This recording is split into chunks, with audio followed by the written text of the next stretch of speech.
EMF is induced in the armature winding, and the generated voltage has to overcome that. Generated voltage has to overcome that leakage induced EMF or EMF induced due to the leakage magnetic flux. So that induced EMF is, as that induced EMF is due to the magnetic flux or it is due to the magnetic circuit, we have considered that it is as good as a reactance drop. The magnetic circuit is considered with the reactance. The resistive circuit or normal resistance, we are considering it as a resistance drop. So all magnetic circuits we are considering with the reactance drop. So the drop in the voltage due to leakage magnetic flux is considered by considering a fictitious reactance. म्हणजे actually त्या वाइंडिंगला reactance असतं असं नाही, पण त्या leakage magnetic फ्लक्समुळे जे EMF induce होत आहे ते ईएमएफ तर जनरेटेड व्होल्टेजला ते ड्रॉप ओव्हरकम करावं लागतंय. ते ओव्हरकम करूनच आपल्याला टर्मिनल व्होल्टेज मिळतंय. म्हणजे तेवढा ड्रॉप आपल्याला सबट्रॅक्ट करावं लागतंय जनरेटेड व्होल्टेज मधून. मग तो ड्रॉप कसा कन्सिडर करायचा? आपल्याला काय मेजर तर करता येत नाही ना, लिकेज मॅग्नेटिक फ्लक्सची व्हॅल्यू मेजर करा वगैरे ते आपल्याला कन्सिडर करता येत नाही. त्यामुळे आपण काय कन्सिडर करतोय की we are considering that the winding is having some reactance, imaginary reactance, fictitious म्हणतात त्याला, फिक्टिशियस और it is considered with a imaginary reactance. आणि त्या रिॲक्टन्स हे जे लिकेज मॅग्नेटिक फ्लक्स आहेत हे करंट फ्लो झाल्यावरच प्रोड्यूस होतात. त्यामुळे तो जो ड्रॉप आहे तो करंट मुळे ड्रॉप आहे. त्यामुळे आपण काय कन्सिडर करतो की एक रिॲक्टन्सची व्हॅल्यू कन्सिडर करतो, त्याला आपण म्हणायचं लिकेज रिॲक्टन्स. आणि त्याला करंटनी मल्टिप्लाय केलं की IXL is a drop in the voltage due to the leakage reactance. तर लिकेज रिॲक्टन्स ड्रॉप आपण कसं कॅल्क्युलेट करतो, तर we are considering a fictitious value of the leakage reactance. आणि त्या लिकेज रिॲक्टन्सला करंटनी मल्टिप्लाय करून we are considering that as here it is written, that is IXL drop. You can see on the screen. So this is considered as a leakage reactance drop. IXL is nothing but it is a leakage reactance drop in the voltage due to the leakage magnetic flux. So that is considered as a leakage magnetic flux, or that is considered as a leakage reactance, and a drop in the voltage due to the leakage magnetic flux. The next drop is due to the armature reaction. So already we have considered the armature reaction.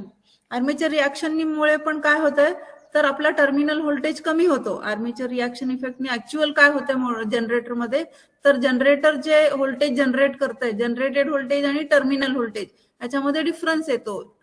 Terminal voltage कमी होतो जेव्हा आपण inductive load consider करतो. लोडला जेव्हा lagging power factor consider करतो आपण, तर लॅगिंग पॉवर फॅक्टर मध्ये नेहमी डिमॅग्नेटायझिंग इफेक्टच असतो.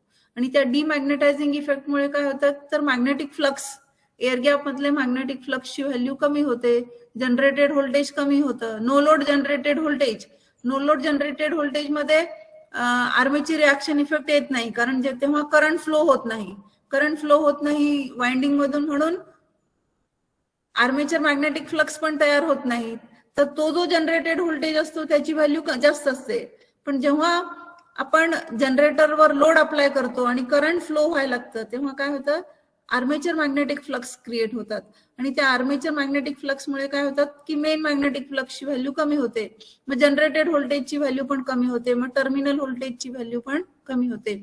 मग हे कमी झालेली व्हॅल्यू कशी मेजर करायची, we have to take into consideration. तर आर्मेचर रिॲक्शननी काय होतं ऍक्च्युअली, तर टर्मिनल व्होल्टेज कमी होतो. तर टर्मिनल व्होल्टेज कमी होतो म्हणजे जनरेटेड व्होल्टेजची व्हॅल्यू पण कमी होते, कारण मॅग्नेटिक फ्लक्स अपोज करतात. Armature magnetic flux main magnetic फ्लक्सला अपोज करतात आणि जनरेटेड व्होल्टेजची व्हॅल्यू कमी होते, टर्मिनल व्होल्टेजची व्हॅल्यू पण कमी होते. तर ही जी कमी झालेली व्हॅल्यू आहे ती कन्सिडर कशी करायची, ती कशी मेजर करायची, तर त्याच्यासाठी पण इथे पण आपण काय करतोय, रिॲक्टन्सच कन्सिडर करतोय. Armature reaction reactance, that is considered as a armature reaction reactance, fictitious reactance. म्हणजे आपल्याला कसं मेजर करता येत नाही ना त्या values. So here we are considering that the drop in the voltage due to armature reaction is taken into consideration by considering a fictitious reactance. imaginary reactance ची value consider करतो and it is known as XA. And the drop in the voltage due to this armature reaction effect is taken into consideration as IAXA. आता हे reactance drop आहेत सगळे.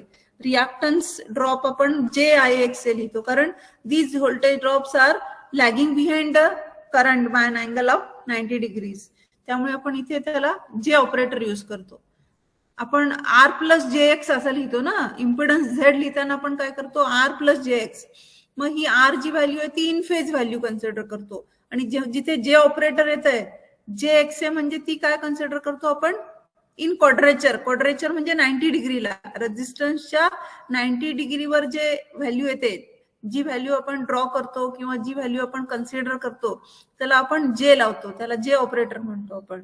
म्हणजे त्या दोन्ही values एकाच फेज मध्ये नाहीयेत, त्यांचं अर्थमॅटिक ऍडिशन आपल्याला करता येत नाही. R आणि X अर्थमॅटिक ऍडिशन करता येत नाही, आपल्याला काय करावं लागतं त्याचं पोलार ऍडिशन करावं लागतं किंवा वेक्टर ऍडिशन करावं लागतं. म्हणजे R प्लस JX आपण लिहितो, R प्लस JX कॅल्क्युलेशन करतो आपण Z ची व्हॅल्यू कसं करतो, we are writing it as under root of R square plus X square असं लिहितो ना. म्हणजे ते आपण तिथे पायथागोरस थेरम प्रमाणे एक ट्रायंगल तयार करतो, एक इन फेज व्हॅल्यू, एक क्वाड्रेचर व्हॅल्यू म्हणजे एक हॉरिझॉन्टल आणि एक व्हर्टिकल, आणि ह्यांचा रिझल्टंट म्हणजे तो hypotenuse that is equal to Z. So that Z is calculated as under root of R square plus X square. तर त्याला क्वाड्रेचर क्वांटिटी म्हणतो आपण. त्यामुळे हे जे रिॲक्टन्स ड्रॉप्स आहेत that is considered with a operator J. So it is written as JIA into XA. So these are the three different voltage drops in case of the synchronous generator. And how we have written the voltage equation? आपण voltage equation कसं लिहिलं? The terminal voltage V is equal to generated voltage minus ह्या generated voltage मधून आपल्याला एवढे drop subtract करावे लागतील. तर आपल्याला काय होईल, टर्मिनल व्होल्टेज मिळेल that is equal to the voltage which we are getting across the load. Generated voltage जेव्हा आपण टर्मिनल्सच्या अक्रॉस मेजर करतो, तर त्या टर्मिनल्सच्या अक्रॉस जेव्हा आपण व्होल्टेज मेजर करतो तर त्याची व्हॅल्यू थोडीशी कमी होते. ती कशामुळे कमी होते, तर वाइंडिंग मध्ये, आर्मेचर वाइंडिंग मध्ये आर्मेचर रेझिस्टन्स ड्रॉप आहे. The drop in the voltage due to the leakage reactance, that is leakage magnetic flux, and the third one is the drop in the voltage due to armature reaction. आता ह्या तिन्हीला आपण generated voltage मधून subtract केलंय. And here this is actually, हे जे equation आपण लिहिलंय हे actually this is not a arithmetic equation. हे अर्थमॅटिक इक्वेशन नाहीये, हे पोलार इक्वेशन आहे. पोलार इक्वेशन म्हणजे तुम्हाला समजते पोलार इक्वेशन काय असतं आणि अर्थमॅटिक इक्वेशन. अर्थमॅटिक इक्वेशन्स मध्ये आपण काय करतो, फक्त ऍडिशन सबट्रॅक्शन असं करतो. पोलार इक्वेशन्स मध्ये आपल्याला काय करावं लागतं, मॅग्निट्यूड पण घ्यावी लागते आणि अँगल पण घ्यावा लागतो. पोलार इक्वेशन्स मध्ये आपल्याला मॅग्निट्यूड आणि अँगल दोन्ही घ्यावे लागतात. हे जनरेटेड व्होल्टेजची मॅग्निट्यूड आणि अँगल, हा करंटची मॅग्निट्यूड आणि अँगल, रेझिस्टन्स तर इन फेज क्वांटिटी असते त्यामुळे त्याला अँगल नसतो, फक्त मॅग्निट्यूड असते. आणि हे एक्सेलची पण मॅग्निट्यूड अँड अँगल, एक्सेचा पण magnitude and angle, all we have to take. करंटचं पण आहे मॅग्निट्यूड आणि अँगल घ्यावं लागतं. हे जे आहे ते रिॲक्टन्स साठीच आहे. ऑलरेडी आपण J ला कसं लिहितो, मॅग्निट्यूड आणि अँगल ऑफ 90 डिग्री असं लिहितो. म्हणजे तो अँगल ऑफ 90 डिग्री लिहिण्यासाठीच आपण इथे J ऑपरेटर टाकलेला आहे. करंटचा आपल्याला अँगल घ्यावा लागतो आणि करंटचा अँगल कशावरून घ्यायचा असतो, power factor of the load. लोडचा काय पॉवर फॅक्टर आहे, लोडचा काय पॉवर फॅक्टर आहे, म्हणजे लोडचा पॉवर फॅक्टर लॅगिंग आहे का लिडिंग आहे का युनिटी आहे, त्याच्यावरून आपल्याला करंटचा अँगल काढावा लागतो. Current we have to take into consideration. So this is not actually a arithmetic equation but this is a vector equation. Vector equation आहे किंवा polar equation we can say. इथे आपल्याला मॅग्निट्यूड आणि angle दोन्ही घ्यावे लागतात calculation करताना. So here EG is the generated voltage and this V is the terminal voltage. या जनरेटेड व्होल्टेजला अजून एक नाव आहे. काय नाव सांगितलं होतं मी त्या दिवशी तुम्हाला, काय नाव सांगितलं होतं, जनरेटेड व्होल्टेजला आपण अजून एक नाव देतो, त्याला काय म्हणायचं, इथे खाली लिहिलेलं आहे. काय म्हणायचं, काय म्हणायचं, what is the name given to this generated voltage, one more name to this generated voltage, काय म्हणायचं, excitation EMF. Excitation EMF. Why it is known as excitation EMF? त्याला excitation EMF का म्हणायचं, why it is known as, तो generated voltage तर आहेच ना, generated voltage means we can understand that is the voltage which is generated in the armature winding, कारण हा आपला जनरेटरच आहे, it is a synchronous generator. Why it is known as excitation EMF? त्याला excitation EMF पण का म्हणायचं? Yes, anybody can explain me? Anybody from the class can explain me why it is known as excitation EMF?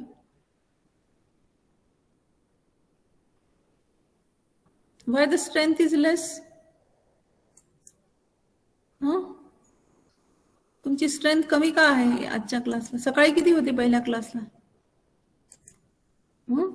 28 म्हणजे including myself 28 येतात. ही दीक्षा कांबळे आता join झाली आहे. का ग दीक्षा एवढ्या उशिरा का जॉईन झालीस? मी ट्राय करते मॅडम, तुम्ही जॉईनच करून घेत नव्हतात. अगं जॉईन करून घ्यायचा प्रश्नच नाहीये मला. इथे लॅपटॉप मध्ये सेटिंग केलेलं आहे, ऑटोमॅटिकली सगळेजण जॉईन होतात. काहीतरी तुझ्याकडचा इंटरनेटचा इश्यू असेल. इथे मी कुणालाच जॉईन करून घेत नाहीये आता, आणि सगळ्यांना तो लॅपटॉप ऑटोमॅटिकली सेटिंग केलेलं आहे त्याच्यामध्ये की ऑल आर गेटिंग ऍडेड.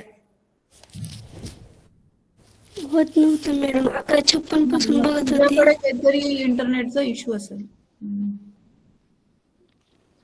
मग एक्सायटेशन EMF काय का म्हणायचं कुणालाच माहित नाही तुमच्यापैकी?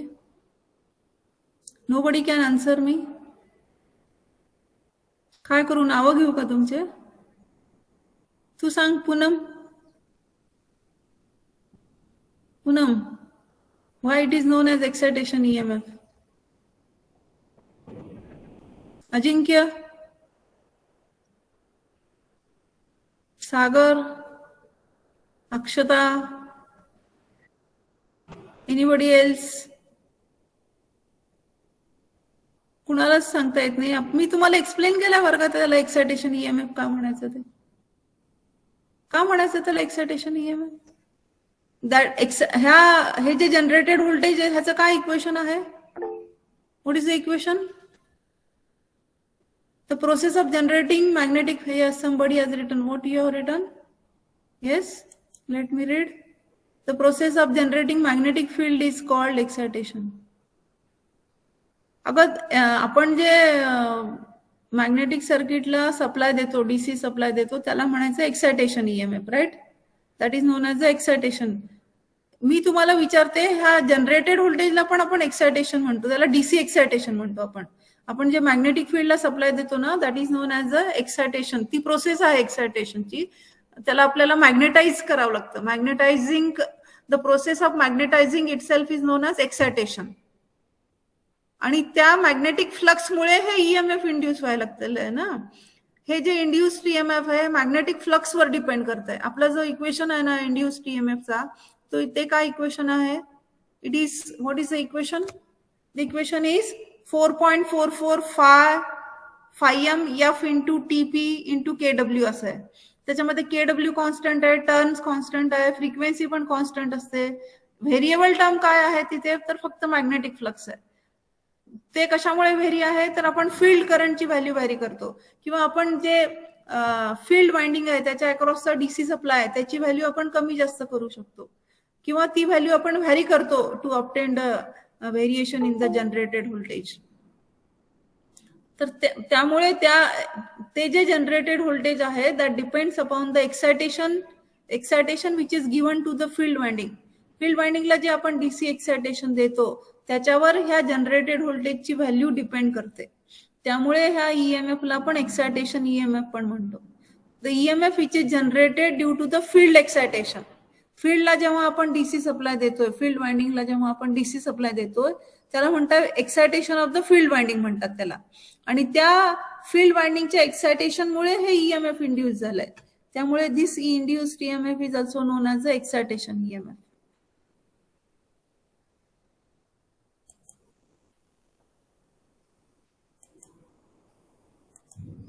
Now here we have written the same equation in some other fashion. तेच इक्वेशनला आपण काय केलंय, पुढे सिम्प्लिफाय केलंय. सिम्प्लिफाय कसं केलंय?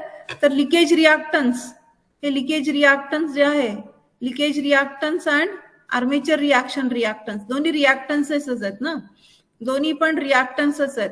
एक आहे लिकेज रिॲक्टन्स एक्सेल आणि दुसरा आहे आर्मेचर रिॲक्शन रिॲक्टन्स. तर हे दोन्ही रिॲक्टन्सेसला आपण काय करतो, ऍड करतो. आपलं इक्वेशन परत थोडं सिम्प्लिफाय व्हावं. To simplify the equation, what we are doing, we are adding these two reactances. हे दोन्ही रिॲक्टन्सला आपण काय केलं, ऍड केलंय. आणि that reactance is known as, आणि त्या ऍडिशनमुळे जो रिॲक्टन्स आपल्याला मिळतो that is known as the synchronous reactance. That value of the reactance is known as synchronous reactance. The armature reaction effect and the leakage flux effects in the machine are both represented by inductive reactance. या दोन्हीसाठी आपण इंडक्टन्सच वापरतोय. Armature reaction effect आणि leakage फ्लक्सचा जो effect आहे त्या दोन्हीच्या इफेक्टसाठी आपण इंडक्टन्स वापरतोय. तर हे दोन्ही इंडक्टिव्ह ड्रॉप्स झाले, त्यामुळे आपण त्याला काय केलं, कंबाईन करून टाकले. त्या दोन रिॲक्टन्सेसला आपण कंबाईन करून टाकलंय आणि त्या कॉम्बिनेशनच्या व्हॅल्यूला, त्या दोघांना कंबाईन केल्यानंतर जे काही रिॲक्टन्स आपल्याला मिळते त्याला आपण म्हणतो synchronous reactance. And it is written as X S, त्याला एक्सेस लिहितो. मग आपलं इक्वेशन कसं सिम्प्लिफाय झालं, V is equal to E G minus I A R A minus J times I A into X S. तिथे आपण काय लिहिलं होतं, minus J times I A into X L लिहिलं होतं, minus J times I A into X L लिहिलं होतं. दोन टर्म्स ऍड केले होते. परत एकदा दाखवते मी तुम्हाला. हे जे इक्वेशन आहे हे आपलं इक्वेशन, ह्या इक्वेशन मध्ये आपण काय केलं, हे जे शेवटचे दोन टर्म्स आहेत, हे शेवटचे दोन टर्म्स आहेत, इथे मायनस जे आय ए, इथे पण मायनस जे आय ए हे कॉमन आहे ना. आणि इथे कॉमन आपण जर बाहेर काढलं तर ब्रॅकेटमध्ये काय राहतं, Excel plus एक्सए.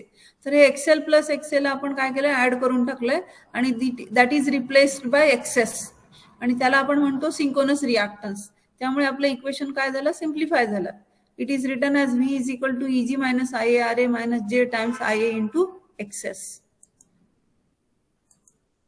So that is our simplified equation.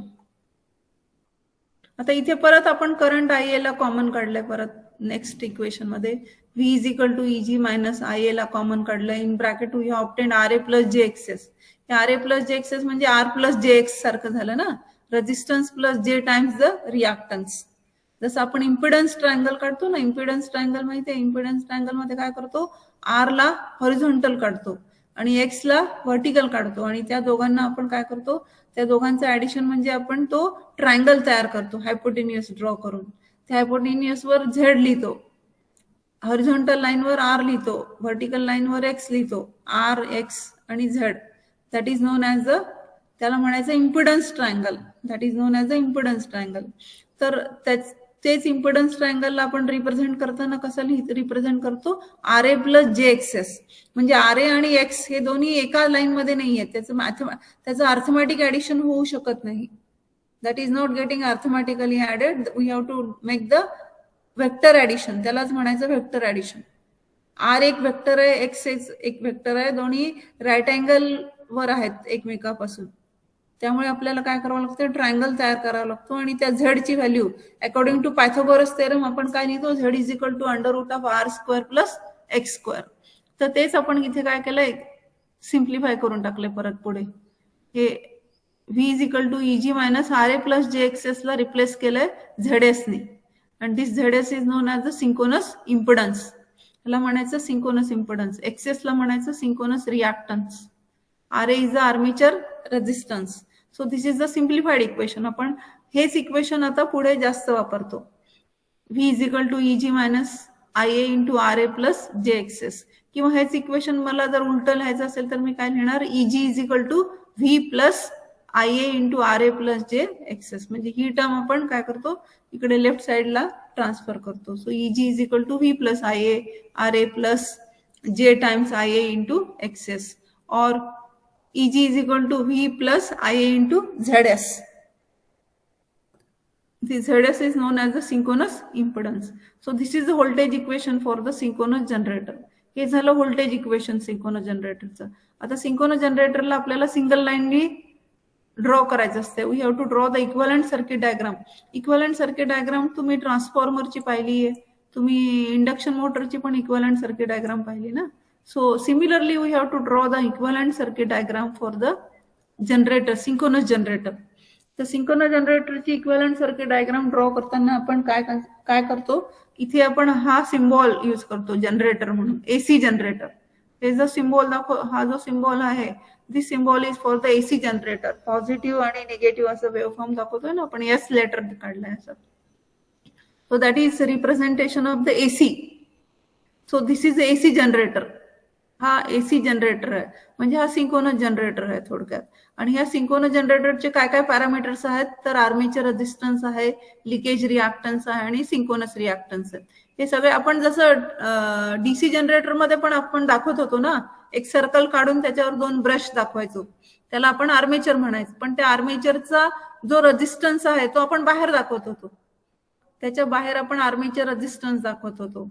तसंच इथे पण आपल्याला हा जो आहे, हा इथे आपल्याकडे आपण इथे ब्रश वगैरे दाखवत नाही, आपण फक्त एक सर्कल ड्रॉ करतो and we are showing it as a AC. So this is AC generator. आणि ह्या एसी जनरेटरचा जो काही आर्मेचर रेझिस्टन्स आहे, that is shown external to this generator. म्हणजे इथे आधी जनरेट होतो आपल्याला, व्होल्टेज जनरेट होतं ईजी, पण ड्रॉप कधी होतात, जेव्हा करंट फ्लो होतो तेव्हा ड्रॉप होतो. म्हणजे ह्या ईजी मधून मला हा आर्मेचर रेझिस्टन्स ड्रॉप सबट्रॅक्ट करावा लागतो, लिकेज रिॲक्टन्स ड्रॉप सबट्रॅक्ट करावा लागतो आणि आर्मेचर रिॲक्शन ड्रॉप सबट्रॅक्ट करावं लागतोय. आणि हे तिन्ही ड्रॉप सबट्रॅक्ट केल्यानंतर मला टर्मिनल व्होल्टेज मिळणार आहे लोडच्या across. So I am getting this as a voltage across the load. and this is the current which is supplied to the load. IA is the current which is supplied to the load. तर ही झाली equivalent circuit diagram or phasor diagram for synchronous generator. So this is the representation as this is a generated. समजा no load condition आहे इथे, हे आपण diagram काढल्यानंतर no load condition आहे. नो लोड कंडिशनला आपण काय कन्सिडर करतो, नो लोड म्हणजे काय, नो लोड म्हणजे armature current is equal to 0. तुमचा सिंक्रोनस जनरेटर चालू आहे, सिंक्रोनस जनरेटर कसा आहे, ऑन आहे. ऑन आहे म्हणजे तो व्होल्टेज जनरेट करतोय, पण त्याच्यावर लोड काहीच अप्लाय केलेला नाही आपण, त्याला आपण काय म्हणतो, नो लोड कंडिशन. आणि त्यावेळेस आपण काय कन्सिडर करतो की current IA is equal to 0. लोडच लावलेला नाहीये, हे इथे ओपन ठेवलंय आपण. हे जे 2 दिसतात ना डॉट्स, इथे आपण काय केलंय, ओपन ठेवलंय. ओपन ठेवल्यामुळे करंट फ्लोच होणार नाही सर्किटमध्ये. करंटची व्हॅल्यू 0, IA 0. IA 0 आहे म्हणजे हे सगळे ड्रॉप 0 झाले. आणि हे सगळे ड्रॉप 0 झाले म्हणजे काय झालं, generated voltage is equal to terminal voltage. म्हणजे जेवढा व्होल्टेज आपलं सिंक्रोनस जनरेटरमध्ये जनरेट झालाय तेवढाच व्होल्टेज आपल्याला टर्मिनल्सच्या अक्रॉस, जनरेटरच्या टर्मिनल्सच्या अक्रॉस मिळतोय. पण जेव्हा आपण सिंक्रोनस जनरेटरला लोड अप्लाय करतो, when the generator is loaded, at that time current is supplied by the generator. हा जनरेटर काय करणार, करंट सप्लाय करणार. आणि इथे सप्लाइड करंटची म्हणजे जनरेटर करंट जो सप्लाय करतोय त्याची व्हॅल्यू आणि लोड करंटची व्हॅल्यू हे दोन्ही सेम आहेत बरं का. टर्मिनल व्होल्टेज डिफरंट आहेत. टर्मिनल व्होल्टेज मध्ये थोडासा फरक येतो, टर्मिनल व्होल्टेज थोडंसं कमी मिळतं आपल्याला. जेवढं व्होल्टेज जनरेट होतंय तेवढं व्होल्टेज आपल्याला टर्मिनलच्या अक्रॉस मिळत नाही, थोडं कमी मिळतो. पण करंटची व्हॅल्यू सेमच आहे, कारण हे सगळं सिरीज मध्ये लावलेलं आहे. This all are getting connected in series. हे सगळं सिरीज मध्ये आहे. सिरीज मध्ये असल्यामुळे the current value of the armature current is same. जेवढा जनरेटर करंट सप्लाय करतो तेवढा करंट आपल्याला लोडला मिळायला लागलाय. So the value of the current is same but the voltage across the load will be less. That is the terminal voltage is less and this terminal voltage is given by EG minus IARA minus J times IXL minus J times IA into XA. So this diagram is known as vector diagram or it is known as, हे vector diagram नाही म्हणता येत आपल्याला, this is equivalent circuit diagram only. Vector diagram आपण पुढे बघू.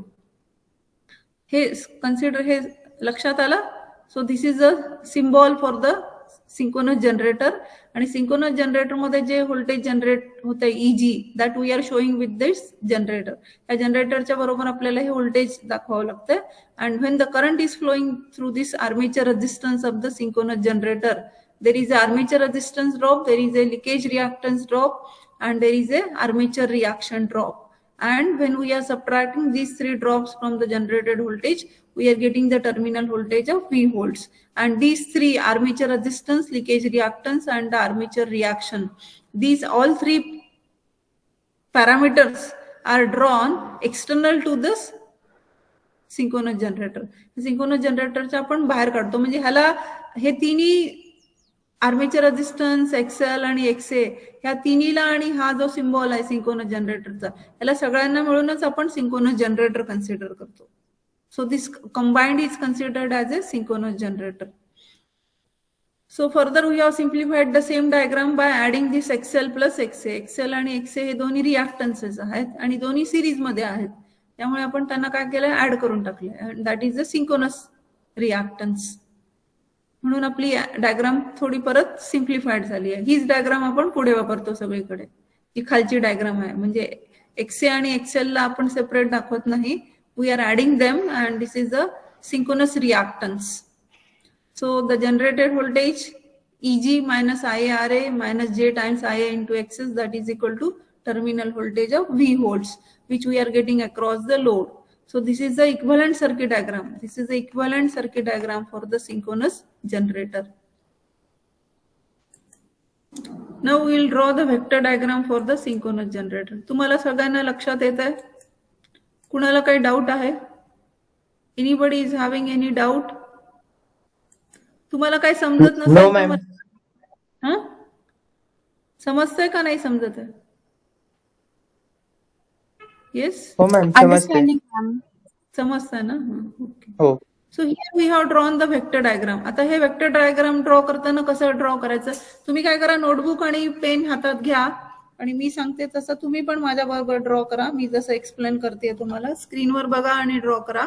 आपण काय करतो माहितीये का, ही व्हेक्टर डायग्राम ड्रॉ करताना हे जे टर्मिनल व्होल्टेज मिळते आपल्याला सिंक्रोनस जनरेटरच्या अक्रॉस, टर्मिनल व्होल्टेज आपण मगाशी कन्सिडर केलं ना, त्याला आपण रेफरन्स क्वांटिटी समजतो.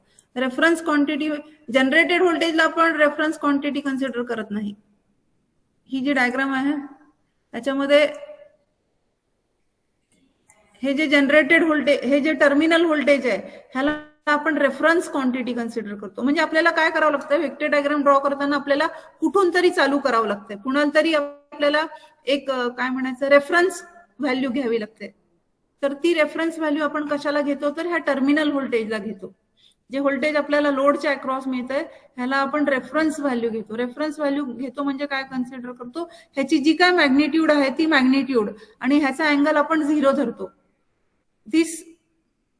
ही जी रेफरन्स व्हॅल्यू आहे, voltage is considered as a reference value. तर ह्याला रिप्रेझेंट करताना कसं रिप्रेझेंट करायचं, तर त्याची magnitude and angle is equal to 0.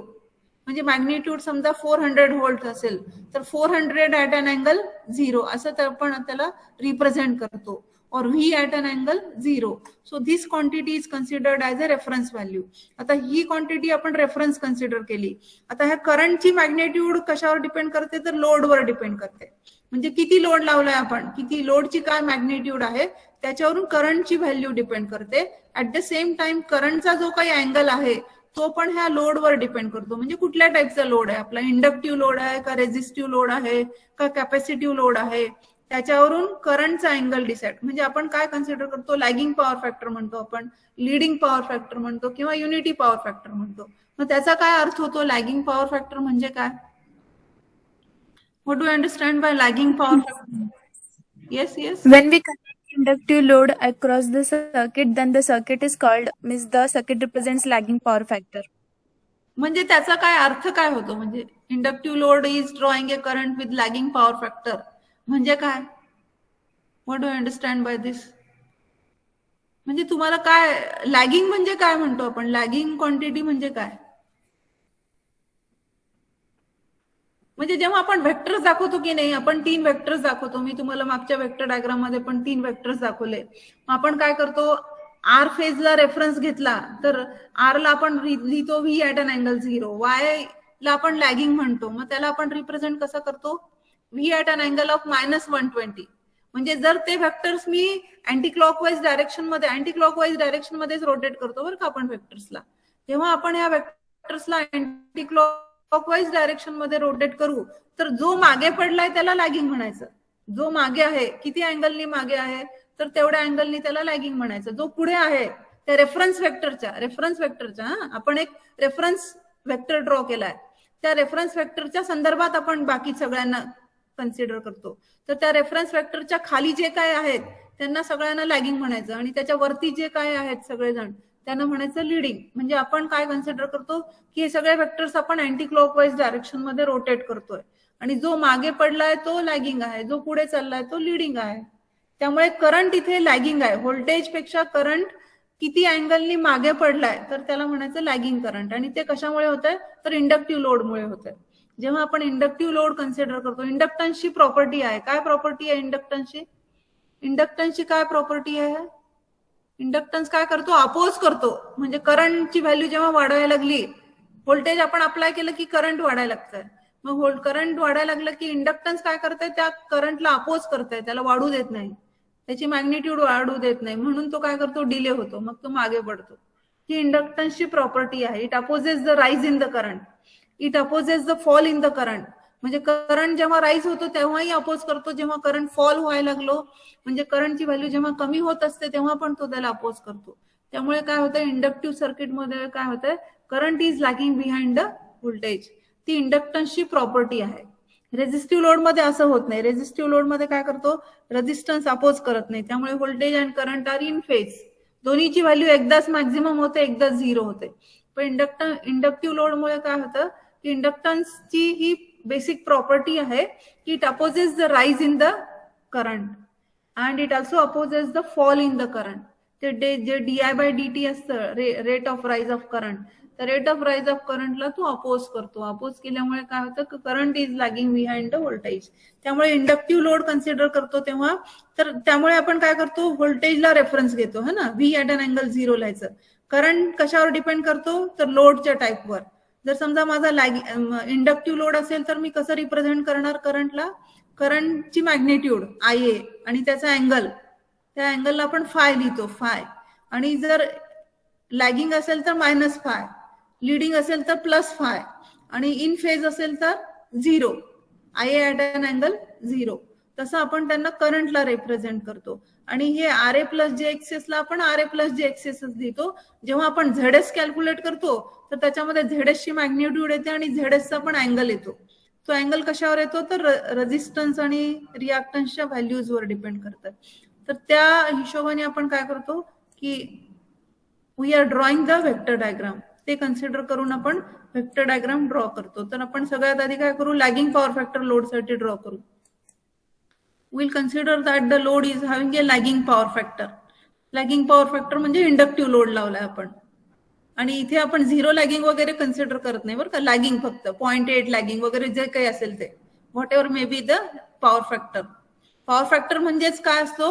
Voltage आणि करंट मधला cos of angle between voltage and current, त्यालाच आपण पॉवर फॅक्टर म्हणतो. So that it self is considered as A power factor of the load. तर आता इथे काय केलं मी? व्होल्टेजला रेफरन्स घेतला. इथे लिहिलंय ना खाली बघा, V ॲट अन अँगल 0 लिहिलाय.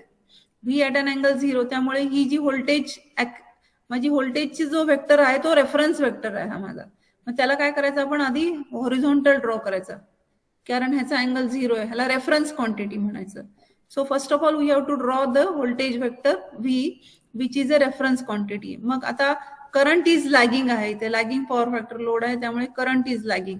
तर करंट लॅगिंग करंट कसा रिप्रेझेंट करायचा? Current IA is equal to त्याची मॅग्निट्यूड करंट IA आणि अँगल लॅगिंग असल्यामुळे निगेटिव्ह साईन. लॅगिंग आहे म्हणजे तो मागे पडलाय. आपण हे सगळे वेक्टर्सला अँटी क्लॉकवाईज डायरेक्शन मध्ये रोटेट करतोय. आणि जो मागे आहे किती अँगलनी मागे आहे? तर फाय अँगलनी मागे आहे. म्हणजे आपण हे सगळे एकाच स्पीडनी रोटेट होत आहेत. त्यामुळे हा करंट नेहमीच व्होल्टेजच्या मागेच राहणार. So that is considered as a lagging power factor. So we have to represent current IA. Current IA represent करायचा आपल्याला.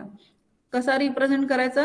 एक आपण इथे इन जनरल इक्वेशन म्हणजे काय म्हणायचं, जनरल वेक्टर डायग्राम ड्रॉ करतोय. मग काही पण अँगल घ्या तुम्ही, काही 30-40 डिग्री, आणि ही लाईन ड्रॉ करा, current IA. It is representation for the current IA. So the current IA is lagging behind the voltage by some angle phi. And it is represented as IA at an angle phi. आता impedance ZS कसं represent करतो आपण? RA plus JXS. ह्याचं जर आपण calculation केलं तर आपल्याला ZS at an angle θZ मिळतो. त्याचा पण एक अँगल असतो, तो अँगल पॉझिटिव्ह अँगल मिळतो आपल्याला 80 डिग्री वगैरे. इथे मी वेक्टर डायग्राम इम्पिडन्सचा अँगल ड्रॉ केलाय का? नाही केला. इम्पिडन्स ट्रायंगल आपण ड्रॉ करतो, इथे मी ड्रॉ केलेला नाहीये. मग आता इथे काय केलंय मी, आता ईजीचं इक्वेशन लिहिलंय, जनरेटेड व्होल्टेजचं इक्वेशन लिहिलंय आपण. जनरेटेड व्होल्टेजचं इक्वेशन लिहिताना आपण काय लिहिणार, V plus I R A plus J times I X S असं लिहितो ना. आता हा व्ही काय आहे, आपला रेफरन्स आहे, त्यामुळे इथं काय लिहायचं, V at an angle 0 plus I A R A. R A ला अँगल नाहीये, फक्त करंटला अँगल आहे, त्यामुळे ह्या दोघांचं I A R A drop at an angle -φ plus J times I A X S. एक्सेसला किती अँगल आहे, 90 डिग्री अँगल आहे, आणि तो कसा कन्सिडर केला आपण, तर जे ऑपरेटर लिहून कन्सिडर केलाय. त्यामुळे आता इथे आपल्याला परत एकदा इथे अँगल लिहायची गरज नाही, फक्त करंटचा अँगल लिहायचा. तुम्ही जेव्हा ऍक्च्युअल कॅल्क्युलेशन करता तेव्हा आय एक्सेस ची मॅग्निट्यूड घ्यावी लागते आपल्याला, आणि ह्या जे साठी इथे आपण 90 डिग्री ऍड करतो, ऍट अन अँगल ऑफ 90 - φ असं होऊन जाते ते. आता इथे मला काय करायची, ह्या इक्वेशन वरून आपल्याला काय करायचंय, ही व्हेक्टर डायग्राम कम्प्लीट करायची आहे. तर पहिला ड्रॉप आपण V at an angle 0 draw केलाय, करंट आय ए ड्रॉ केलाय. आता मला ह्या व्होल्टेज मध्ये हा I A R A drop add करायचा आहे. ही व्होल्टेजची रेफरन्स व्हेक्टर आहे. ह्या व्हेक्टर मध्ये मला काय करायचं, आर्मेचर रेझिस्टन्स ड्रॉप ऍड करायचा. आर्मेचर रेझिस्टन्स ड्रॉप जो असतो ना, हा armature resistance drop is drawn always parallel to the current axis. म्हणजे ह्या व्होल्टेज पासून करंट किती अँगल वर आहे, अँगल φ वर आहे. आय आर ए पण किती अँगल वर आहे, -φ. म्हणजे हा करंट आय चा अँगल आणि I R A armature resistance ड्रॉपचा अँगल, दोघांचा अँगल सेमच आहे, -φ. थोडक्यात हा जो आर्मेचर रेझिस्टन्स ड्रॉप आहे ना, this is always drawn parallel to the current axis. Current ऍक्सिसच्या फेज मध्ये असतो हा. फेज मध्ये म्हणजे आता हा जो आर्मेचर रेझिस्टन्स ड्रॉप आहे हा व्होल्टेज आहे, ही व्होल्टेज व्हॅल्यू आहे, ही करंट व्हॅल्यू नाहीये. हा जरी I A R A drop असला तरी हे आय ए आणि आर ए जेव्हा आपण कंबाईन करतो किंवा आपण मल्टिप्लाय करतो आर्मेचर करंटला किंवा करंटला, जेव्हा आपण रेझिस्टन्सनी मल्टिप्लाय करतो तो व्होल्टेज होऊन जातो. त्याचं युनिट करंट नाहीये, त्याचं युनिट अँपियर्स नाहीये, त्याचं युनिट काय आहे, व्होल्टेज आहे. त्यामुळे तो कुठे ऍड करावा लागतो, व्होल्टेज ऍक्सिस बरोबरच ऍड करावा लागतो. हे तुम्ही व्हेक्टर स्केलर ऍड केला असेल ना, आपण जेव्हा दोन व्हेक्टर्सचं ऍडिशन करतो तर दोघांचे युनिट सेम असावे लागतात. आपण व्होल्टेज आणि करंट असं ऍडिशन करत नाही, कधीच करत नाही ना आपण. म्हणजे आमचे सर म्हणायचे आम्हाला, आपण दगड धोंडे असे ऍड करत नाही, है ना. तर व्होल्टेज बरोबर व्होल्टेजच ऍडिशन होतं. किंवा तुम्ही आपण आपली व्यवहारी भाषा म्हणलं तर आपण रुपीज मध्ये रुपीज ऍड करतो, पैशामध्येच पैसे ऍड करतो. रुपीज आणि पैसे असे ऍडिशन होत नाही ना कधीच. त्यामुळे इथे पण हे जे I A R A drop आहे हा व्होल्टेज ड्रॉप आहे. जरी करंट इथे multiply I A R A जरी असला तरी this is a voltage value. तो त्यामुळे त्याला व्हेक्टर व्होल्टेज ऍक्सिस बरोबरच ऍड करावं लागतंय. व्होल्टेज ऍक्सिस बरोबर ऍड करायचं. आणि ऍड करताना कसं ऍड करायचं, तर ह्याचा अँगल आहे -φ. हा अँगल -φ असल्यामुळे current is also drawn at an angle of -φ. त्यामुळे हा जो व्हेक्टर आहे हा करंटला पॅरलेल ड्रॉ करायचा. IARA drop is always added parallel to the current axis. हा करंट ऍक्सिस बरोबर नेहमी पॅरलेल ऍड करायचा. आणि हा IXS जो आहे हा रिॲक्टन्स ड्रॉप आहे. इथे आपलं जे ऑपरेटर आलेलं आहे. जे ऑपरेटर अँगल -φ तर आहेच, पण परत जे ऑपरेटर आहे. त्यामुळे हा करंट वर काय करायचा, at an angle 90 degree draw करायचा. करंट पासून 90, हा आपण परत व्होल्टेजच आहे, हा पण this is a voltage drop. त्यामुळे हा ऍड करायचा व्होल्टेज ऍक्सिसलाच. पण किती अँगल वरून ऍड करायचा, तर it is added at an angle of 90 degrees with the current. Current वर परपेंडिक्युलर ड्रॉ करायचा. It is perpendicular to the current axis. Current axis वर हा परपेंडिक्युलर ड्रॉ करायचा, पण ऍड करायचं व्होल्टेज ऍक्सिस वरच. त्यामुळे V plus IARA plus J times IXS. ह्या तिघांचं ऍडिशन म्हणजे आपलं काय झालं, एक्सायटेशन EMF. या तिघांचं addition is nothing but equal to excitation EMF और generated voltage. V plus IARA plus J times IXS. So this is considered as this addition of all three is equal to generated voltage EG or excitation EMF EA. आता excitation EMF आणि हा terminal voltage V ह्याच्यामधला जो angle आहे, ह्या अँगलला म्हणायचं load angle delta. ह्याला म्हणायचं load angle delta. कारण हा काय करतो, ह्या अँगलची, ह्या डेल्टा अँगलची व्हॅल्यू कशी चेंज होते, जसा जनरेटरवर लोड जसं जनरेटरवर लोडची व्हॅल्यू वाढत जाते तसा हा अँगल डेल्टाची पण व्हॅल्यू वाढत जाते. कारण काय होतं, जसं जनरेटरवर लोड आपण जास्त अप्लाय करू किंवा जसं लोडची व्हॅल्यू आपण वाढवत जाऊ तसं करंटची व्हॅल्यू वाढत जाणार. आणि करंटची व्हॅल्यू वाढत गेली की हे IRA ड्रॉप, IXS ड्रॉप हे सगळे ह्यांच्या सगळ्यांच्या व्हॅल्यूज वाढत जातात. आणि ह्या सगळ्यांच्या व्हॅल्यू वाढत गेल्या की हा जो एक्सायटेशन EMF किंवा जनरेटेड व्होल्टेज हा पुढे वर सरकत जातो. म्हणजे थोडक्यात काय होतंय तर तुमचा लोड अँगल डेल्टा वाढत चाललाय. इंडक्शन मोटरमध्ये काय होतं, जेव्हा मोटरवर आपण लोड अप्लाय करतो तेव्हा त्याची स्पीड कमी होते. पण सिंक्रोनस मोटर आणि सिंक्रोनस जनरेटरमध्ये काय होतं, जेव्हा आपण लोड वाढवत गेलो तर तेव्हा स्पीड व्हॅरी होत नाही, स्पीड कॉन्स्टंटच राहते. ह्या मशीनला आपण सिंक्रोनस जनरेटर म्हणतो किंवा सिंक्रोनस मोटर म्हणतो, कारण ह्याची स्पीड ही कॉन्स्टंट स्पीड आहे. पण मग लोड वाढला की तो लोड तर मोटरला किंवा जनरेटरला हे करावं लागतंय ना, कोपअप करावं लागते. कोपअप करावं म्हणजे ओव्हरकम करावं लागते. तेवढ्या अमाऊंटची टॉर्क डेव्हलप करावी लागते, तेवढ्या अमाऊंटचं आउटपुट पॉवर डेव्हलप करावं लागतंय जसा लोड वाढत गेला की. तर त्यामुळे काय होतं तर हा लोड अँगल डेल्टा वाढतो. The value of this load angle, ह्याला डेल्टाला म्हणायचं लोड अँगल डेल्टा, लक्षात ठेवायचं हे नेहमीसाठी. This angle is known as load angle delta. मग आता ह्या एक्सायटेशन EMFचं रिप्रेझेंटेशन कसं करणार तुम्ही? हा कसा आहे, V पासून पॉझिटिव्ह डायरेक्शन मध्ये आहे ना, वरती आहे, पुढे चाललाय त्याच्या, त्यामुळे पॉझिटिव्ह. आणि हा अँगल डेल्टा कधी कॅल्क्युलेट करतो आपण? हे दोन्ही एकत्रच कॅल्क्युलेट होतात. EG आणि लोड अँगल डेल्टा हे एकत्रच कॅल्क्युलेट होतात. आपल्याला काय असते माहिती, काय असते, टर्मिनल व्होल्टेज माहित असते. आपल्याला टर्मिनल व्होल्टेज माहित असते, ते आपण रेफरन्स कन्सिडर करतो. आणि आपण लोड किती अप्लाय केलाय सिंक्रोनस जनरेटरवर त्याच्यावरून आपल्याला करंटची व्हॅल्यू कॅल्क्युलेट करता येते. आणि ह्या करंटच्या व्हॅल्यूवरून, त्याच्या पॉवर फॅक्टरवरून, लोडच्या पॉवर फॅक्टरवरून हा अँगल फाय मिळतो आपल्याला. हे व्हॅल्यूज माहित असतात आपल्याला, RA + JXS. आणि ह्या सगळ्या व्हॅल्यूज वरून आपल्याला जनरेटेड व्होल्टेजची व्हॅल्यू आणि हा लोड अँगल डेल्टा कॅल्क्युलेट करायचा असतो. ठीक आहे. हे वेक्टर तुम्हाला, ही वेक्टर डायग्राम व्यवस्थित समजायला पाहिजे. ही for lagging power factor load आहे ना. This is for lagging power factor load. आता ही खालची जी डायग्राम आहे ती युनिटी पॉवर फॅक्टर साठी आहे. दिस इज फॉर, ही समजली ना डायग्राम? तुम्ही ड्रॉ केली सगळ्यांनी? तुम्ही सगळ्यांनी ड्रॉ केली का माझ्या बरोबर? Yes ma'am. Okay, fine. Now you go for this unity power factor. आता हे युनिटी पॉवर फॅक्टर बघा. युनिटी पॉवर फॅक्टर म्हणजे काय असतं? Zero power factor. Sorry. Unity power factor म्हणजे 1 है ना. युनिटी पॉवर फॅक्टरचा अर्थ काय झाला? Voltage and current are in phase. म्हणजे मी दोन्ही फॅक्टर एकाच लाईनवर दाखवायचं. व्होल्टेज पण दाखवले आणि करंट पण त्याच लाईनवर दाखवले आपण. Voltage and current are in phase दाखवायचं. इथे लीडिंग लॅगिंग वगैरे काही नाहीये. So both of them are drawn on the same axis. So that is considered as a unity power factor. फायची व्हॅल्यू 0. फायची अँगलची व्हॅल्यू 0 बरं का. इथे आपण अँगल जो लिहितो, करंटचा जो अँगल लिहिला इथे फाय, ह्या फायची व्हॅल्यू 0. म्हणजे IA ॲट अन अँगल 0 लिहायचं, व्होल्टेज ॲट अन अँगल 0 लिहायचं. आता इथे आपण हे जे, ह्याच्या खाली मी अजून एक इक्वेशन लिहिलंय बघा. मी एक खालचं इक्वेशन लिहिलंय, मी तुम्हाला ते सांगितलंच नाही. हे लॅगिंग पॉवर फॅक्टर म्हणजे मी एवढ्यासाठी नाही सांगितलं, कारण मी आता पुढे जे तुम्हाला कॅल्क्युलेशन आपण जे करणार आहोत हे जनरेटेड व्होल्टेज कॅल्क्युलेट करण्यासाठी, तर ह्या इक्वेशनचा मी यूज करतच नाही. खालच्या इक्वेशनचा, हे खालचं इक्वेशन आपण यूज करायचंच नाही. हे काय होतंय, हे आपल्याला पाठ करावं लागतंय. हे V cos pi प्लस हे पाठ करावं लागतं. म्हणजे आता ह्या वेक्टर डायग्राम वरून आपल्याला हे इक्वेशन लिहिता येते.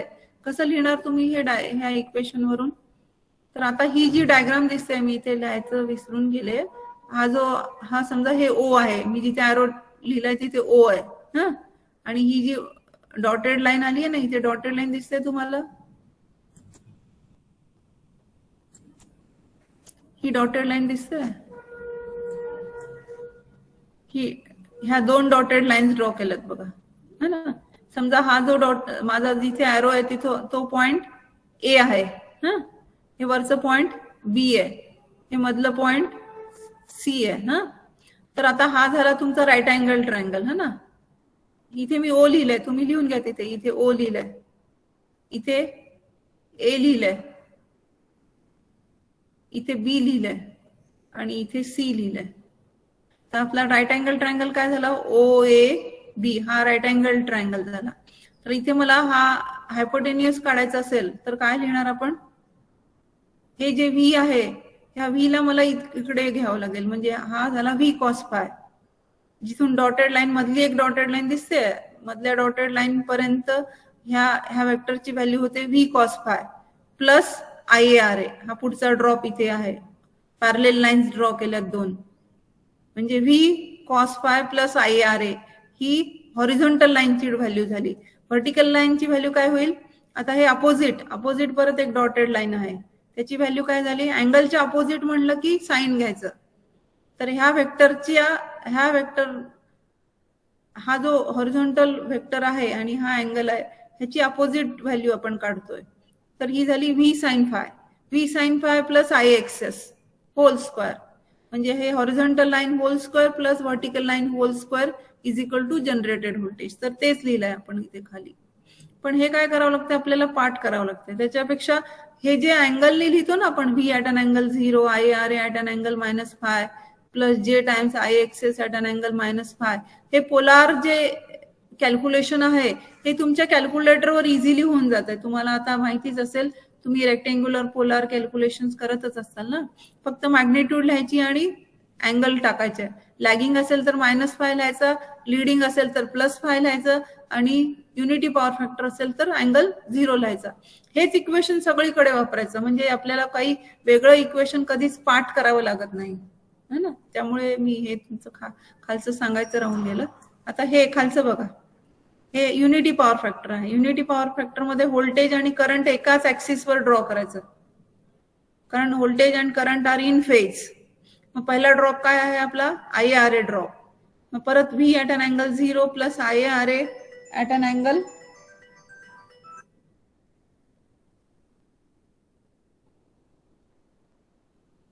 ऍट अन अँगल 0, कारण करंटचा अँगल 0 असल्यामुळे परत इथे अँगल आपला 0च येणार. आणि हे वेक्टर कसं ड्रॉ करायचं, तर व्होल्टेजच्या फेज मध्येच ड्रॉ करायचं, कारण इथे अँगल 0 आलाय.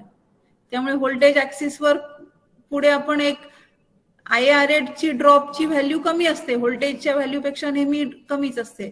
त्यामुळे छोटंसं वेक्टर दाखवायचं तिथे. आणि दुसरा आहे आय एक्सेस, ह्याचा अँगल तर 0 आहे, पण इथे जे ऑपरेटर आहे, जे ऑपरेटर असल्यामुळे काय करायचं, हे नेहमीच करंटला परपेंडिक्युलर ड्रॉ करायचं. I X S drop is always drawn perpendicular to the current axis. Current ऍक्सिसवर नेहमी परपेंडिक्युलर ड्रॉ करायचं त्याला. त्यामुळे हे I X S is drawn perpendicular to the current. मग V plus I R A plus J I X S ह्यांची तिघांची addition म्हणजे आपलं एक्सायटेशन ईएमएफ, जनरेटेड व्होल्टेज. आणि जनरेटेड व्होल्टेज आणि टर्मिनल व्होल्टेज मधला अँगल म्हणजे लोड अँगल डेल्टा. म्हणजे हा E A at an angle delta is equal to V at an angle 0 plus I R A at an angle 0 plus J times I X S at an angle 0. हे झालं आपलं voltage equation. आता इथे आपण Pythagoras theorem प्रमाणे simple equation लिहू शकतो, V plus I R A whole square plus I X S whole square that is equal to generated voltage. हे आपल्याला हे झालं मॅथमॅटिकल कॅल्क्युलेशन, हे मॅथमॅटिकल अर्थमॅटिक इक्वेशन झालं. हे दिस इज अर्थमॅटिक इक्वेशन. खालचं जे इक्वेशन आहे ते अर्थमॅटिक इक्वेशन आहे, वरचं जे इक्वेशन आहे ते वेक्टर इक्वेशन आहे किंवा पोलार इक्वेशन आहे. इथे मॅग्निट्यूड आणि अँगल दोन्ही टाकावं लागतंय, आणि हे मॅग्निट्यूड आणि अँगल लिहूनच आपण इक्वेशन लिहिणार आहोत आणि आपण कॅल्क्युलेशन करणार आहोत. तर हे दोन पॉवर फॅक्टरच्या वेक्टर डायग्राम तुमच्या लक्षात आल्या. पुढची जी तिसरी आहे ती लिडिंग पॉवर फॅक्टर लोड साठी आहे. ती मला वाटतं आता उद्याच्या क्लासमध्ये घेऊ आपण. तिसरी जी डायग्राम आहे ती लिडिंग पॉवर फॅक्टर लोड साठी आहे.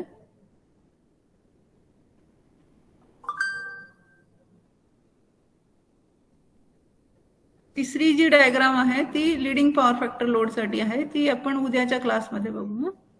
आजचा पिरियड किती वाजता आहे? Considering the power factor of the load is to be leading power factor.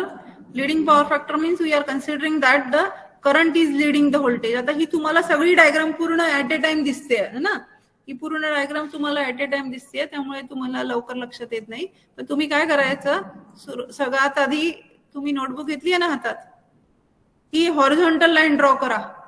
Voltage axis reference है ना, व्ही ॲट अन अँगल 0, त्याच्यानंतर हे करंट ड्रॉ करा. आधी IA ड्रॉ करा. IA इज लिडिंग, हे लिडिंग ड्रॉ करायचं वेक्टर. वरच्या बाजूला करंट IA चा वेक्टर ड्रॉ करायचा. The current IA is leading the voltage. त्याच्यानंतर काय करायचे, हे ड्रॉप्स ऍड करायचे. तो पहिला ड्रॉप आहे तो आर्मेचर रेझिस्टन्स ड्रॉप आहे. तो कसा ड्रॉ करायचा, तर पॅरलेल ड्रॉ करायचा. IA ला पॅरलेल ड्रॉ करायचा. This vector is drawn parallel to the current axis. आणि दुसरा जो ड्रॉप आहे IX drop, this drop is added perpendicular to the current. ही करंट ऍक्सिस वर ही लाईन परपेंडिक्युलर गेली आहे ना, ही लाईन परपेंडिक्युलर गेली ना, वरती जॉईन झाली आहे. तर हा IX ड्रॉप जो आहे तो परपेंडिक्युलर ड्रॉ करायचा, करंट ऍक्सिसला परपेंडिक्युलर. पण ऍड कुठे करायचं, तर व्होल्टेज ऍक्सिस वरच ऍड करायचं. व्ही आधी ड्रॉ करायचं, त्याच्यानंतर आपण हे असं जसं लिहितो ना इक्वेशन, व्ही प्लस IRA, पहिले आधी व्ही ड्रॉ करायचं, मग IRA ऍड करायचा, मग IXS ऍड करायचं. IXS कसं ऍड करायचं, तर right angles to the current vector. Current वेक्टरला राईट अँगल वेक्टर ड्रॉ करायचा. आणि ह्या तिघांचं ऍडिशन म्हणजेच तुमचं जनरेटेड व्होल्टेज और एक्सायटेशन EMF. आणि टर्मिनल व्होल्टेज आणि एक्सायटेशन EMF मधला अँगल म्हणजे लोड अँगल डेल्टा. हा लोड अँगल डेल्टा सगळीकडे आपल्याला पॉझिटिव्ह मिळतोय है ना. जनरेटर मध्ये हा सगळीकडे पॉझिटिव्ह असतो, मोटर मध्ये निगेटिव्ह येतो. पण आता सध्या आपण जनरेटर शिकतोय, तर जनरेटर मध्ये सगळीकडे हा लोड अँगल डेल्टा पॉझिटिव्हच असतो है ना. हा करंट IA आणि व्होल्टेज मधला अँगल जो आहे तो अँगल फाय आहे. या दोन्ही मधला अँगल जो आहे तो अँगल डेल्टा आहे. आता आपलं व्होल्टेज इक्वेशन कसं झालं, V at an angle 0 plus IRA at an angle, हे प्लस फाय करायचं. This is written as plus phi. Plus sign indicate करतं की the vector is leading, minus sign indicate करतं की the vector is lagging. So V at an angle 0 plus IRA at an angle phi plus J times IXS at an angle phi, right. So this is our voltage equation. परत एकदा आपण काय केलंय, ह्या form मध्ये आपल्याला equation लिहायचंय, V cos phi plus IRA. काही मुलांना हे इझी वाटतंय, पण मला तर हे म्हणजे हे मला असं वाटतं की हे पाठ करावं लागतं प्रत्येक वेळेस. आपण लिडिंग आहे का लॅगिंग आहे, पॉझिटिव्ह साइन लिडिंगला घ्यायचं का नाही. इथे लॅगिंगला आपले हे दोन्ही टर्म्स पॉझिटिव्ह होते, V cos phi plus IRA आलं होतं आणि V sine phi plus IXS आलं होतं. लिडिंग मध्ये हे दुसरी टर्म मध्ये निगेटिव्ह साइन येते, हे लक्षात ठेवावं लागतं प्रत्येक वेळेस. त्यामुळे हे फार मला अवघड वाटतंय, मला हेच बरं वाटतंय. वरचं जे इक्वेशन आहे ना फंडामेंटल इक्वेशन, कुठलाही पॉवर फॅक्टर असू दे, फक्त अँगल मध्ये चेंजेस करायचे, बाकी काही चेंज नाही करायचं. इक्वेशन असंच फंडामेंटल इक्वेशन लिहायचं, V at an angle 0 plus IRA at an angle plus phi plus J times IXS at an angle plus phi. आता हे खालचं इक्वेशन लिहिताना आपण काय केलंय, हे परत सिम्प्लिफाय केलंय. दिसतंय तुम्हाला डॉटेड लाईन्स वगैरे ड्रॉ केलेल्या, हे डॉटेड लाईन्स ड्रॉ केलेल्या दिसतात तिथे. Yes ma'am. Yes ma'am. मग आपण हे जे व्ही आहे, व्ही आणि करंट मधला अँगल आहे फाय. तर आपल्याला काय करायचंय, हा ट्रायंगल आहे, हा मोठा ट्रायंगल आहे सगळी. हा माझा जिथे ॲरो आहे तिथे O आहे हा, आणि इथे जे जिथे लास्ट IA च्या पुढे जो डॉट दिसतोय तिथे मला लिहायला पाहिजे होतं, इथे OA B आणि C. हे मी लिहून तुम्हाला उद्या सांगते, म्हणजे तुम्हाला जास्त चांगलं कळेल. कारण मी इथे OA B वगैरे लिहिले नाही ना. तुम्हाला ट्रायंगल दाखवायचा म्हणजे OABC असं सगळं लिहावं लागेल. म्हणजे हे V cos phi plus IRA whole square, आणि आता हा व्ही साइन फाय म्हणजे पूर्ण एवढी साइड झाली. व्ही साइन फाय म्हणजे पूर्ण साइड झाली एवढी. पण त्याच्यामधून आपल्याला एवढाच घ्यायचा आहे ना. आपलं EG इथे आलाय, EG इथे आला, आपला ट्रायंगल इथे आहे, हा ट्रायंगल आहे. हा इकडचा ट्रायंगल नाही, पलीकडचा वरचा ट्रायंगल आहे. जिथे IA आलाय ना तिथे राईट अँगल झालाय, इथला ट्रायंगल घ्यायचा आपल्याला. त्यामुळे हे पूर्ण ही बाजू आणि ही बाजू किती झाली, तर V sine phi minus IXS असं झालं. एवढंच घ्यायचं आपल्याला, हे डॉटेड पुढचं. त्यामुळे जनरेटेड व्होल्टेजची व्हॅल्यू जी आहे ना, लिडिंग पॉवर फॅक्टरला कमी होते. आलं का लक्षात. लिडिंग पॉवर फॅक्टर लोड असतो ना, तेव्हा टर्मिनल व्होल्टेजची व्हॅल्यू जनरेटेड व्होल्टेज पेक्षा जास्त असते. मी काय म्हणते ते लक्षात येते. In case of leading power factor load, leading power factor जेव्हा असतो तेव्हा टर्मिनल व्होल्टेजची व्हॅल्यू जनरेटेड व्होल्टेज पेक्षा जास्त असते. का जास्त असते है ना. इथे बघा ना तुम्ही वेक्टर डायग्राम वरून पण तुमच्या लक्षात येईल ही इजी वेक्टरची व्हॅल्यू व्ही वेक्टर पेक्षा थोडीशी कमी वाटते ना. आणि हे खालचं कॅल्क्युलेशन मध्ये पण V cos phi plus I R A whole square plus V sine phi minus I X S whole square असं होतं. त्यामुळे हे जनरेटेड व्होल्टेजची व्हॅल्यू कमी होते टर्मिनल व्होल्टेज पेक्षा. हे कॅपॅसिटिव्ह लोडला होतं. कॅपॅसिटिव्ह लोडला होतं. कॅपॅसिटिव्ह लोड मध्ये काय होते current is leading the voltage. आणि तिथे काय होतंय त्या केसमध्ये हे नो लोड कंडिशनला आपल्याला जे जनरेटेड व्होल्टेज मिळत आहे जेव्हा हा जनरेटर आपण लोड करतो तेव्हा तिथे जे आर्मेचर रिॲक्शन इफेक्ट येत आहे ते मॅग्नेटायझिंग आर्मेचर रिॲक्शन इफेक्ट येत आहे. आणि मॅग्नेटायझिंग आर्मेचर रिॲक्शन इफेक्टमुळे काय होतं जनरेटेड व्होल्टेजची व्हॅल्यू रनिंग कंडिशनला किंवा लोडेड कंडिशनला जनरेटेड व्होल्टेजची व्हॅल्यू जास्त होते. आणि जनरेटेड व्होल्टेजची व्हॅल्यू जास्त झाल्यामुळे टर्मिनल व्होल्टेजची व्हॅल्यू पण जास्त होते. म्हणजे थोडक्यात टर्मिनल व्होल्टेजची व्हॅल्यू लोडेड कंडिशनला टर्मिनल व्होल्टेजची व्हॅल्यू जनरेटेड व्होल्टेज पेक्षा जास्त होते. जनरेटेड व्होल्टेजची व्हॅल्यू जी आपण धरतो ती नो लोड कंडिशनची धरतो आधीची. आणि जेव्हा आपण टर्मिनल व्होल्टेज लोडेड कंडिशनला मेजर करतो ती व्हॅल्यू जनरेटेड व्होल्टेज पेक्षा जास्त होऊन जाते.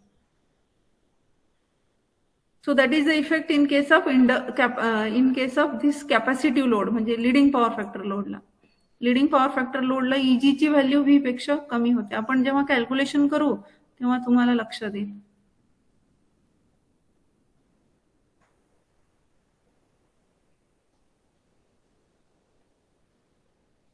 हे खालचं स्टेटमेंट मी तुम्हाला उद्या सांगते. हे फक्त इथे आपण ह्याने लिहिलंय हे जे मी तुम्हाला सांगितलं ना हे angle delta is known as the load angle delta है ना. हे लोड अँगल डेल्टाला आपण अजून टॉर्क अँगल पण म्हणतो. It is also known as the power angle torque angle or it is also known as the load angle delta. तिन्ही पण म्हणतात त्यालाच.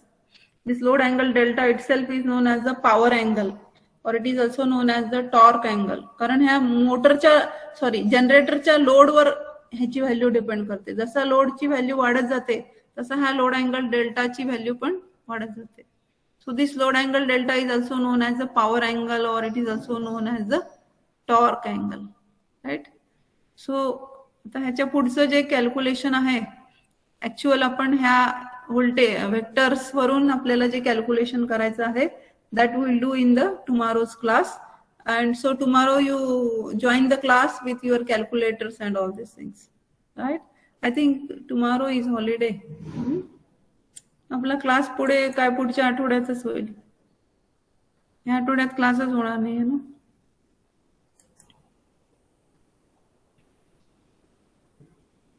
I will take your attendance, then you leave the class.